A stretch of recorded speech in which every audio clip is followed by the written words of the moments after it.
Hello, everyone. My name is Jonathon Van Maren, and welcome back to the Van Maren Show on LifeSiteNews.com. One of the things that we've really been trying to do with this podcast is to introduce you to members of the pro-life and pro-family movement who have been on the front lines for decades, really trying to push back against the massive cultural changes that have swept the West over the last 5 to 6 decades. And if you're a member of the pro-life movement, and I've been working full-time in the pro-life movement for 9 years this year, you will have heard of Joe Scheidler, Joseph M. Scheidler, the national director of the Pro-Life Action League, which is headquartered in Chicago. Joe is actually in his 90s now, but he's one of the longest-serving pro-life activists in the movement. He actually left a very successful career in public relations just a few weeks after the Roe v. Wade judgment came down from the U.S. Supreme Court in 1973, and he founded the Pro-Life Action League with his wife Ann in 1980, which is 8 years before I was born. That organization is now run by his son, Eric Scheidler, who's a phenomenal pro-life activist as well. But Joe still goes to work on behalf of unborn babies every single day. And in fact, he is actually known by the nickname the Godfather of pro-life direct action. Nobody's quite sure where that nickname comes from, but Joe Scheidler has pioneered nearly every kind of activism. He has retrieved aborted babies, the victims of abortion themselves, out of dumpsters, hundreds of them. At one point, he actually took these babies and put them on tables outside an abortion clinic, at the front of the abortion clinic, so people walking past the clinic would look upon the victims that were being killed just inside. He's done so many different kinds of activism that he actually wrote a book called 99 Ways to Stop Abortion in 1985, and it was updated again in 1993. Again, there's almost nothing that Joe Scheidler hasn't done in the pro-life movement, and for that, he's been a prime target of abortion activists. He was actually a chief defendant in a RICO lawsuit brought against him, the Pro-Life Action League, and several other pro-life activists by the National Organization for Women and several abortion clinics. The case was filed back in 1986, and he originally won in the lower courts, but the case was then sent back to federal court by the Supreme Court in January of 1994. And after a 7-week trial, Scheidler and other defendants were actually found guilty of racketeering. A pro-life activist was found guilty of racketeering by a 6-member jury, and that finding was finally overturned by the Supreme Court in 2003. And it was that case that gave birth to the title of Joseph Scheidler's phenomenal memoirs, which I had the privilege of reading almost immediately when they came out. It's called Racketeer for Life, Fighting the Culture of Death from the Sidewalk to the Supreme Court. And so Joseph Scheidler, who I had the privilege of first meeting, I think it's 7 years ago now, at a summit in Chicago for pro-life activists who use abortion victim photography in public, he agreed to come on and to talk about his long life in pro-life activism. He talks about starting off marching on Selma with Dr. Martin Luther King Jr. and ending protesting abortion clinics, and that is something that he is still doing today. So with that, I present to you this conversation with pro-life veteran and the godfather of pro-life action, Joe Scheidler. Yeah, just to start off, as I understand it from your book, and I've heard you say this in speeches, you were actually somewhat involved in the civil rights movement fighting segregation before you got involved in the pro-life movement. Yes, I was teaching in a Catholic college here in Chicago, and they were calling for a march from Selma to Montgomery to, with Martin Luther King and a number of Father Hesburgh from Notre Dame and so on. And so there were a group of students at Mundelein College that wanted to go down. So Anne, who turned out later to be my wife, got us all set up on a great big bus, and we drove down together to Montgomery, and we stayed at St. Jude Parish, where that was the meeting place. It was an interesting parish. It had a wall around it, so it was almost like an encampment. We stayed in the gym there. And then I went out. The march was coming in from Selma, and I went out on foot and joined the last mile or so of the march from Selma. I hadn't been in all the problems on the bridge and everything, but I did march with them, and then I went on downtown and was accosted by some Southerners who were very, into the Ku Klux Klan and so on. And I thought I was in real danger, except there was a fellow there from Pennsylvania who had just moved in, and he knew there was going to be a lot of trouble. So he told the group to go back in, and he'd set them up at the bar. And so I walked back to the St. Jude compound and stayed there. But I did march with Martin Luther King then the next day to the Capitol, and we heard his talks and things. And then I had a hard time getting back because all the signs, road signs, were all covered with brown paper. But it was that night that Viola Liuzzo was shot and killed on her way back to Selma. So there was a lot of tension at that time. And I would, try to work as much as I could with getting voting rights and so on for the blacks.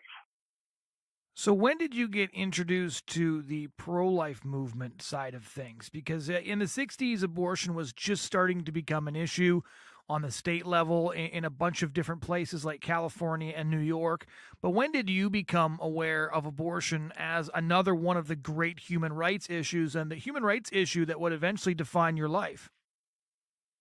Well, there was going to be a rally in the Federal Plaza here in Chicago, and Henry Hyde, a very gallant congressman and very pro-life, found out that they were going to try to get abortion legalized in Illinois. And so he was against it and was speaking against it. And my wife encouraged me to come down with my three sons at that time to hear Henry Hyde's speech. And as we were approaching the plaza where he was speaking, somebody handed me the Life and Death pamphlet put out by Jack and Wilkie and his wife. And I was so touched by the picture on the back of the babies in a black plastic bag, a picture taken from a hospital in Canada. They were so perfectly formed and dead and killed through abortion. And actually, one of the little babies' faces looked like my son's baby picture. And so I became very, very, I couldn't believe that they killed these babies that were practically able to be born. And so I listened very carefully to Henry's talk, and then I started studying the whole pro-life issue, fetal development and everything. This was in November of 1972. Well, then by 1973, January 22nd, when the Roe v. Wade decision came down, I read it thoroughly and found in Doe v. Bolton that abortion was available for the full term of pregnancy if the woman had any health condition at all that she claimed would make it better for her, even an emotional thing, or she would have suicide if she didn't have the abortion and so on. So abortion was obviously available for the full term of pregnancy. And this was so against everything that I believed about my country. I'd been in World War II in the Navy, and I loved America, and I thought this is going to destroy our country because we are taking protection away from the most helpless, the unborn. And so I just went full time. I quit my job as an account executive for a public relations firm here in Chicago and started doing pro-life work with the Illinois Right to Life Committee. And I tried to work with the church, but they suggested that since I was a more activist, I wanted to show the pictures to people and to give talks and show the slides and make people understand exactly what abortion was. I decided to go out on my own. I worked for a while with the Illinois Right to Life Committee, and then I started my own group, the Pro-Life Action League, in 1980. So what was this like for your... Yeah, I was just going to say, what was this like for your family at first? Yeah, when you shift from an advertising executive and then you jump out into the pro-life movement, which was still developing at the time, and then started your own organization. What was that period like? Well, it was hard on the kids a little bit because abortion was misunderstood. It was the law of the land now, and I know my daughter Sarah said she wished she could have said her father was a dentist when went around the classroom and says, "What does your father do?" But my father goes out and pickets abortion clinics and has meetings with other pro-lifers and so on. And it was very difficult for them, but they all understood the value of life, and they saw the pictures early on, and all of them have worked in the pro-life movement with me. My son Eric has taken over now the executive director position, and my daughter Annie ran the Generations for Life for young people at college and high school campuses, and Sarah worked for me, and Joey did the mailing, and all the way through, Peter helped me write the book, Racketeer for Life, and Matt's been very supportive and helpful and comes to our Face the Truth tours. So the whole family is glad that we're into this missionary work, and that there has been quite a bit of success over the years. Abortions are down, and we have closed a number of clinics and converted some abortionists and talked a lot of women out of, we hope it's a lot of women, out of having abortions, because we have some of them working for us. So it was tough on the kids, and it was hard. There was no income. So I was living off of some stocks that my dad had given me. And then I started sending out mailings and building up a financial base for continuing. And we've gone now ever since 1980 when I founded Pro-Life Action League. But I've been at this now since 1972, and it just seems to be that it's my calling, and I've gotten to know some of the most wonderful people on the earth today all over the world who are fighting to defend the unborn. So how did you end up with the I would say nickname, but more a title of honor, the godfather of direct pro-life action? You're kind of known as a founder of the sort of pro-life activism that we at the Canadian Centre for Bioethical Reform in Canada do, that groups right around the world do, and you kind of used your marketing skills to help bring the reality of abortion home to people. So what were some of the things that you did that really captured the public imagination and that led to you being given that title? Well, we went to the clinics. We went right where the abortions take place, and we talked to the women going in and tried very hard to persuade them not to have the abortion. And then we would maybe go to a restaurant and talk about it, and the woman then would have something to eat, and she couldn't have her abortion anyway then.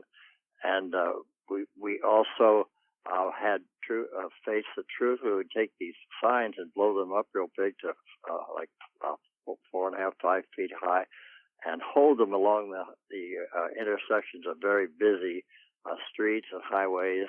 And we put out a lot of literature, and I always used the picture because I thought it was absolutely critical that people see abortion. I'd always gone by the old dictum that a picture is worth 10,000 words, meaning that you see something, you can't deny it, whereas you can talk yourself out of it. So, and then I started finding other groups. I was surprised how many other groups were doing basically the same thing we were. And so I would start traveling around to their cities and join their protests. And we finally established what we called the Pro-Life Action Network. And then we would meet every year or two or twice a year in different cities and bring all the pro-life activists together and exchange ideas. And then I wrote a book on 99 ways to stop abortion. It's called Closed. And I would just use the ideas that we used, the protests and talking with your legislators and supporting bills that would cut down on abortion and things like that, but also the activist work. And that book went into a second printing, Closed. It needs a third printing now because so many the young pro-lifers have come along and done some of those things so well, so much better than we had done them, such as Lila Rose with, posing as a teenager about to have an abortion and having gotten pregnant by an older man, which is against the law, and the clinics don't report it. We also investigate the clinics. We find out that they're breaking health rules, that they don't have a hospital within a certain distance to take a patient. And we've been able to close a number of clinics that way. And just generally going ahead and doing these things and getting to know so many people in the pro-life movement that some of them, as I say, asked me to write a book on methods of stopping abortion, and Closed was that book. And then we made a number of films, and then we would have meetings with the former abortionists. With Dr. Bernard Nathanson, I got to know him real well, and Tony Levatino, and MacArthur Hill, and a number of women who ran abortion clinics. And I would simply go have lunch with them and spend time with them, and they were usually on the way to conversion, and then we would help them through, and many of them became very, very close friends.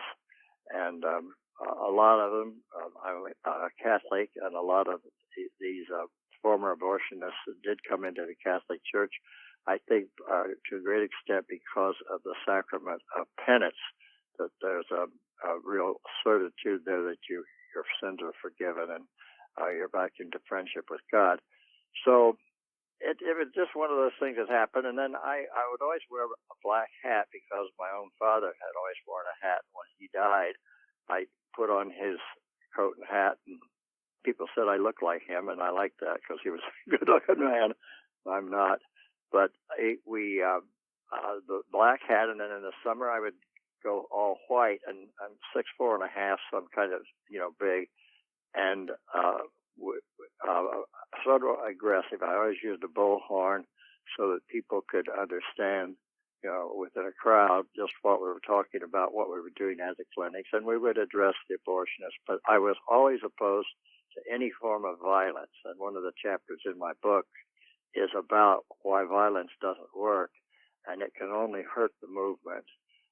But I did know some of the people who participated in violence, and in fact, when they would be arrested, I would visit them in jail and let them know that we didn't agree with what they did, but we understood their passion for saving the unborn. So there was a couple of different things that you tried. One of the things, and I don't remember if I heard this story from you personally or whether it was in one of your speeches or in your book, but you at one point managed to make a playground look to the media as if it was haunted by the ghosts of children, or if children had just been there. Tell us that story. Yes, this was a Saturday before Mother's Day, and we had a march. Not a very large group, but we had baby caskets. I had a carpenter make 12 little baby caskets, very well done with pearl handles and so on. And we marched with the caskets and the American flag, of course, because we are loyal Americans. And we went into 4 abortion clinics carrying the caskets and sang some kind of a song.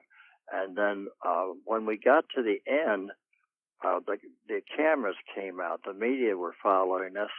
And so I decided we would end up in a park, a children's park near the water tower in Chicago.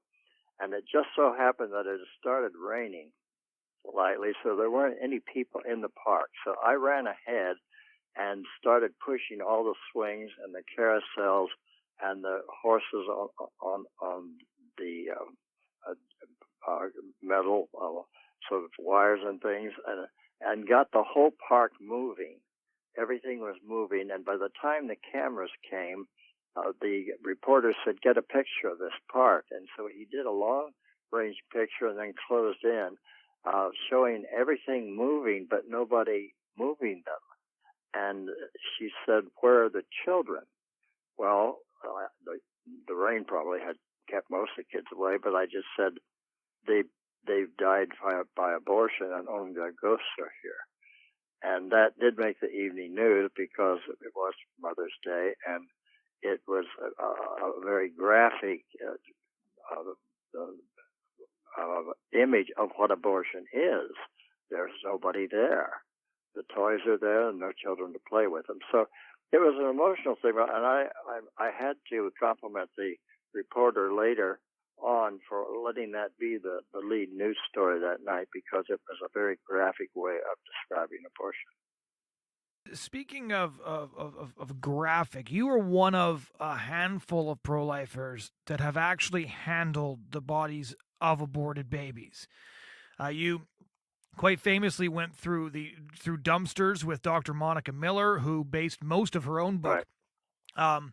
Most of her own book is about interacting with the victims of abortion, and Right. reading it described in your book and in her book, and I've seen aborted babies on several occasions, and it really does eliminate your ability to ever understand abortion as an abstraction or a political issue or even merely a moral issue ever again. It really does become something that captures you and something that you can never again understand as anything other than an injustice that is robbing us of millions of children. What was that like for you the first time you came face to face with an actual victim of abortion, and what was it like handling so many of them as you did? Well, it was very emotionally disturbing. We got a call from a man who worked in an abortion clinic, and he was upset that the bodies were just thrown in the garbage. And he told us where they were thrown and what kind of a box they would be in.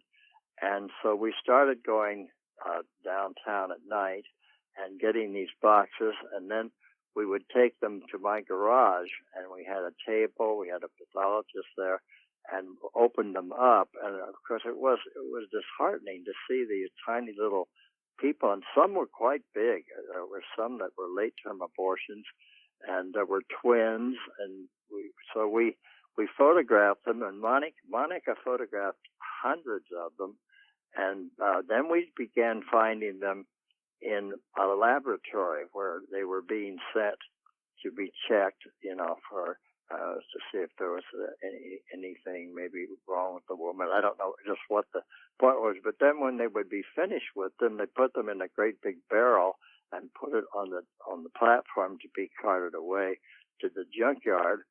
So we would get these barrels, and actually hid one of them put one of them in my kids' playhouse because it was winter. We wanted to preserve them until we could go through and just get an idea. There were twins and so on.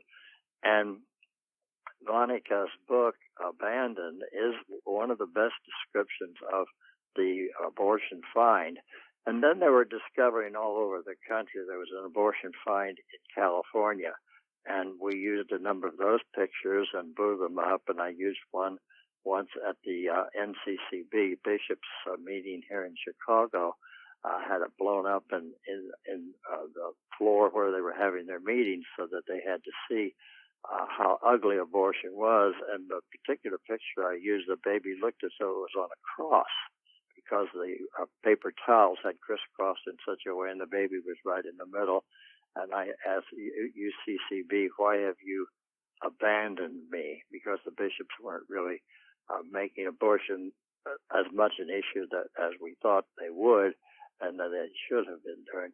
So we were trying not to be, insulting or anything, but we wanted always to keep it before the public. And we would go around and put posters up on the lampposts in the Loop in Chicago, and sometimes we would paint benches and the bulletins at the train stations and the L stations, the elevated trains here in Chicago. And our idea was to never let abortion die. We'd even do chalking, and I had some letter alphabets made out of plastic, and we would write big messages on the sidewalk and then paint around the letters, and so people would see. And then we picketed the clinics regularly. We had a routine. A group of people would meet and pray at the abortion clinics and try to talk to women. So we were very busy all the time.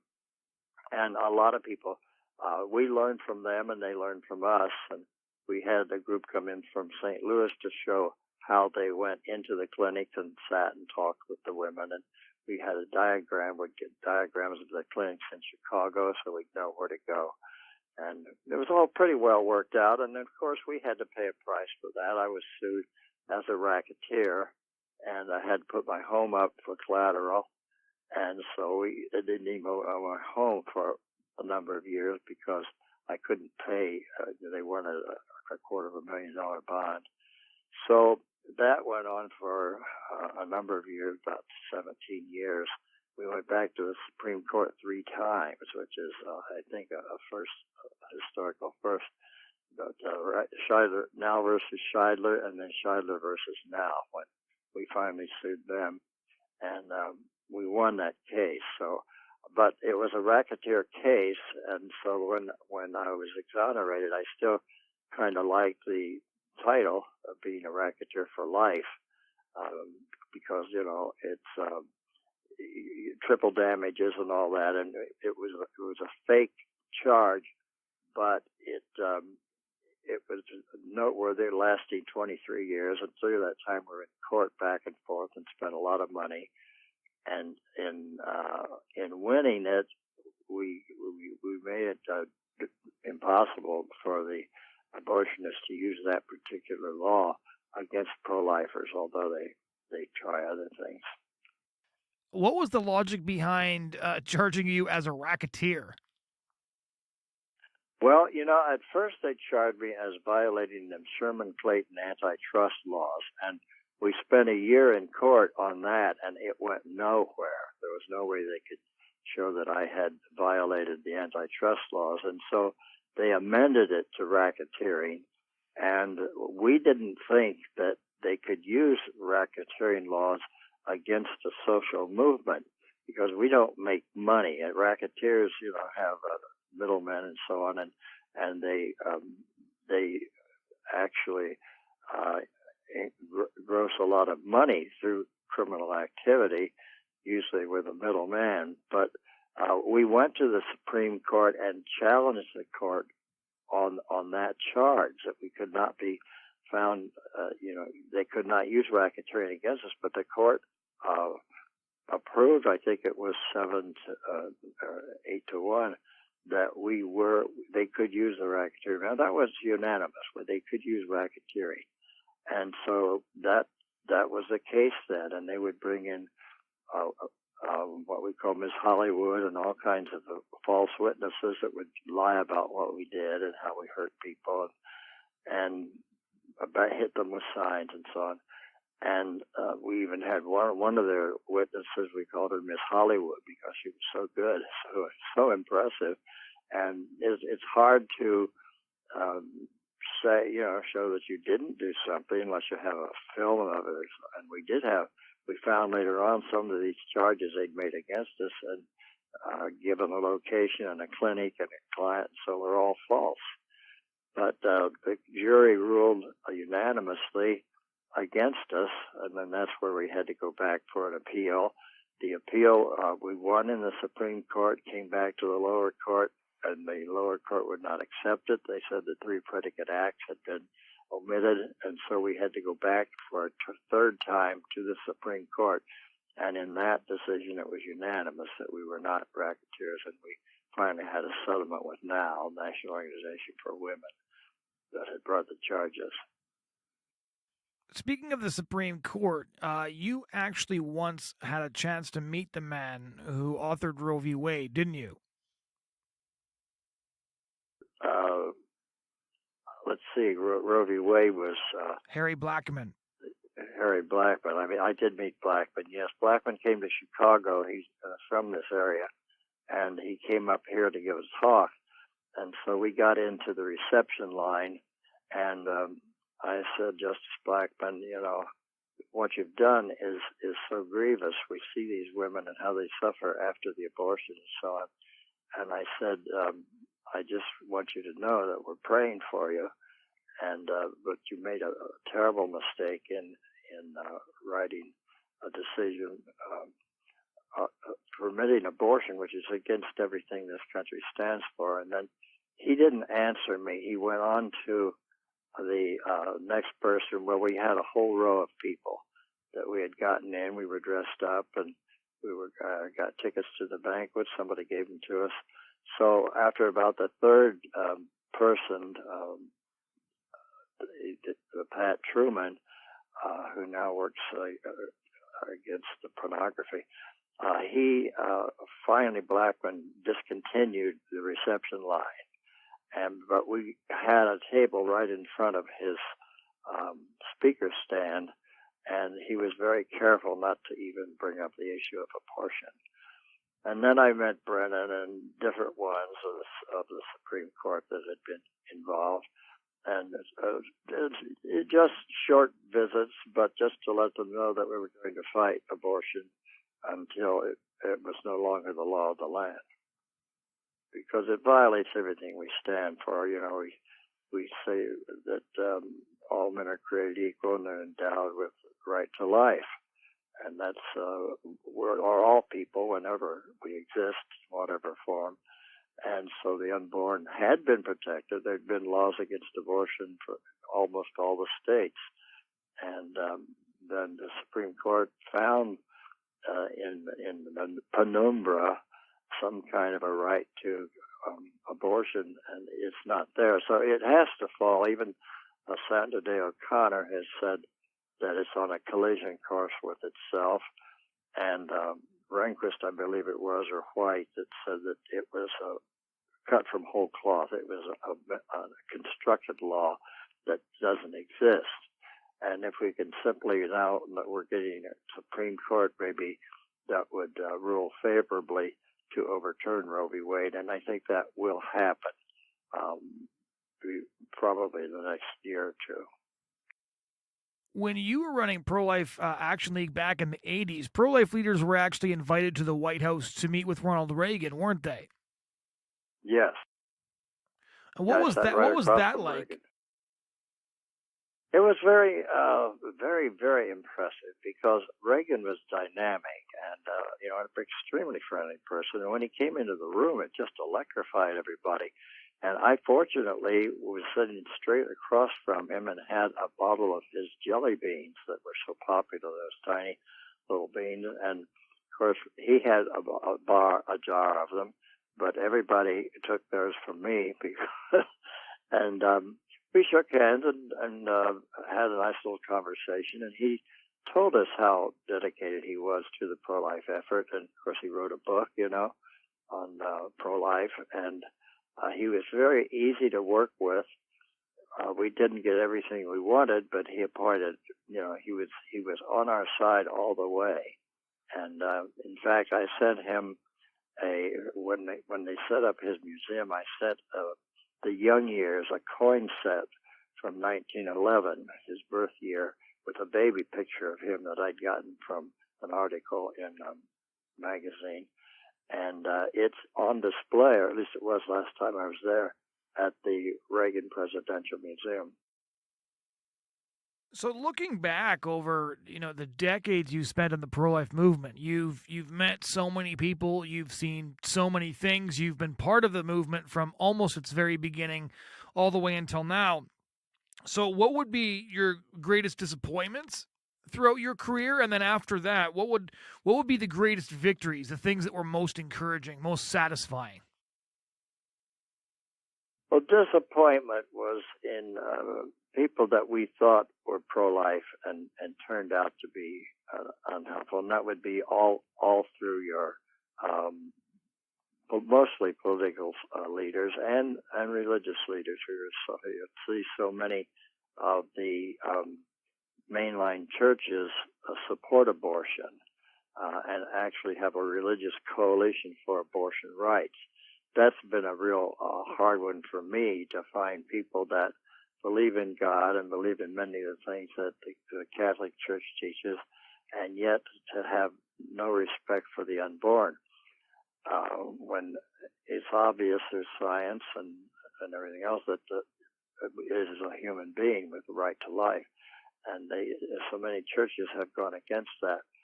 The highlights have been the people that I've met who are totally dedicated, who do so much more than I could ever do, that have come out. People like David Delyden and Lila Rose and David B. Wright, and young people people that are taking over the movement now. And the old people that I met that are retiring, I knew Father Paul Marks very well. He had gotten into the movement long before Roe v. Wade and used to go to the National Abortion Federation conventions as a member. At least he would call himself Dr. Marks and would not wear his collar. And he learned a great deal about the coming of abortion as a national issue. And I knew the Wilkies real well, and Judy and Paul Brown, and just on down the line. And Frankie Schaefer wrote the foreword to my first book, Closed, 99 Ways to Stop Abortion. And so it has been my life. I didn't think much about abortion when I was young. We'd hardly ever heard about it. We knew it was wrong. And I remember the movie Alfie, where the main character has his girlfriend aborted, and he looks at the baby in the sink after the abortion and says, "I just committed a murder."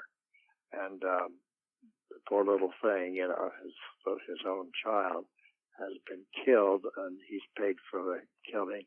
And that was before Roe v. Wade. We didn't hear much about abortion in those days, but it's become now such a major issue that the parties are divided over it, and that's really one of the main reasons that the Supreme Court, whenever a candidate is put up for a hearing, the Democrats now, which have abortion strongly in their platform, are against anyone who would overturn Roe v. Wade, and we hope that with Trump in office, that he gets another chance or two to appoint more judges so that Roe v. Wade will be overturned, which wouldn't solve the problem completely, because there would still be, it would go back to the states, and you'd always have New York and California and Illinois as abortion centers where people would still get legal abortions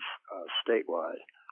So it's really a one-on-one conversion that has to take place, and that's why we go to the clinics and talk to the women and try every way we can, run ads and so on, that people will give us a call, and we've been able to talk women out of abortion over the phone or at the clinics, and you save a life, you save a world.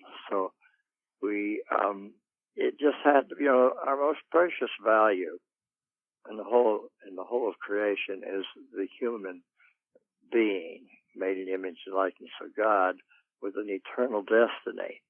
And we want that eternal destiny to be with God. And of course, God's never made it very clear, thou shalt not kill. Abortion is violating the fifth commandment. And so we therefore are trying, and most pro-lifers are pretty much religious. We've had atheists for life, but that's not a very big group. But we're mostly religious in the sense that we believe God has a purpose for us, and that is to spend eternity with Him. And you're not going to do that by killing off His helpless children. One of the things I really wanted to ask you is, you would know this better than anybody, because like I said, you're one of the few pro-lifers who was there from the beginning, all the way until the present day. And there's so many pro-lifers that they burnt out, they flamed out, whether it be, because of the things that happened during the days of Operation Rescue, because of the disappointments, like when Roe v. Wade was somewhat hollowed out but still upheld by a court that many thought would finally overturn it in the early 90s. Or if it's just the dealing with death and life and death situations and the horror of what abortion is day in, day out. I have only been in the movement for a decade, and I can list dozens of people who came in full of passion and then have left. And I know that you could probably list hundreds, if not even more. So what kept you going through all of these decades when so many others have come and gone? Well, I've had the good fortune of having good health. I'm 91 now, and I still have, go around, give talks and travel. I was out in Maui this year, and San Francisco, March for Life, and Washington, and so on. I still give talks and writing, and for the most part, I've had good health. And, it's such an important issue to me. I just can't let it go. I have seen a lot of people have dropped out because of health reasons. There was Bob Newman in Pittsburgh, who was one of the most activists in having truth tours and so on. Well, he's got macular degeneration now, and he can't hardly see, so he's had to pull back. And many people lose their health or die. Really lose. And I've been very fortunate in keeping good health and still being able to keep an office going and stay in touch with the pro-life movement. We had 2 meetings here yesterday on legislation that we're going to try to get passed in Illinois, and we have March for Life, and we have Students for Life, and so on. So it's an issue that it won't go away until people begin to appreciate the value of human life. And so, many people don't even value their own lives. They now have assisted suicide coming. And with all the crazy things that have followed from, abandoning God's laws, we have gay marriage, which of course is a non-entity, and we have gender selection. You can turn into a boy and or be a girl, or whatever you want, and they're actually punishing teachers sometimes for not calling a boy by a girl's name when the boy has decided he's no longer a boy. But it's a crazy society, and at times you wonder, if we're losing it. But there are still very, very many good people, and a lot of them, even if they drop out of the movement, they're still very much involved in the helping to support it and in keeping coming to certain events. We're having a big march here in Chicago in January, and we'll have a good turnout, and the Cardinal will speak, and we'll review where we stand now and the gains that we've made, because abortion is now, I think, understood better than ever, certainly at the time where we waited. People know now what abortion is and that it's wrong. And even the ones that support it are not happy with it. And we've had many meetings with former abortionists and have made films, Meet the Abortion Providers, Abortion the Inside Story. We've had meetings with the clergy on abortion, and then try to stay in touch with all the pro-life activists. And the pro-life movement is very, very strong in this country, much stronger than other countries. And I was very disappointed with Ireland when they got rid of that Amendment 8 that was prohibited abortion in Ireland. I traveled in Ireland a lot and spoken there, and I'm just happy that Northern Ireland is still abortion-free. But most of Europe has collapsed, except Poland and some, and African countries have stayed pro-life, many of them. But it's a battle that will go on forever, as long as evil exists, and it's a battle I have to stay in until I can't work anymore or when I die. What message do you have then to not only all the young people joining the pro-life movement, but to those who just might need a bit of encouragement? Well, I would just say, think of your own life. Think of the fact that your mother and father allowed you to live. They loved you. And the beauty that God has given us and the powers he's given us, just the power to see and to speak and sing and enjoy nature and enjoy talents that people have. It's so wonderful. Like I just watched the movie recently, The Wonderful Life, with Jimmy Stewart, who was like he was contemplating suicide, and his angel shows him what the world would have been like without him. That whether you intend to or not, you're going to do a lot of good with your life and help other people, and hopefully spend eternity with God. And so I I just think the advice is you're glad you're alive. Try to keep somebody else alive and let them live out the plan that God has for them. That's what it's all about. The whole universe is not worth a single fertilized egg at the very moment of fertilization. That's of more importance to God because it has an eternal soul that is destined to spend eternity worshiping God. And that basically is what it comes down to. We're not made for this world. We're made for eternity. And every life counts enormously. The value of a human life is inestimable. Well, Joe, thank you so much for taking the time to talk to us. Hey, it was fun. Ladies and gentlemen, that was a conversation with Joe Scheidler, the godfather of Pro-Life Direct Action and the founder of the Pro-Life Action League. I hope you enjoyed this conversation, and if you want to see others like it and a variety of news articles, please head over to lifesitenews.com. We really appreciate you joining us this week, and we hope you'll join us again next week.